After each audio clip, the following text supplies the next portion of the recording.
So I have a customer with a 2015 Ford F150. They need a key, additional key made.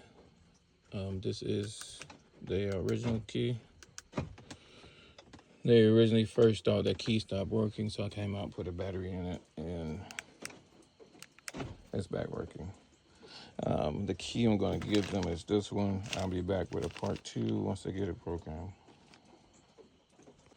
All right, so I'm back with the part 2. Got that key program,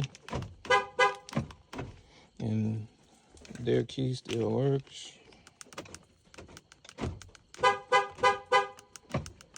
All right, another successful job, 2015 Ford F150.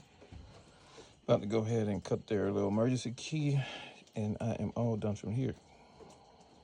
Another successful job, 2015 Ford F150.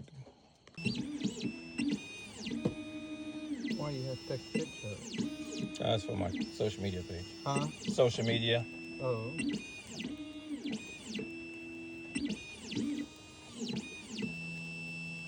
It's for content. Okay.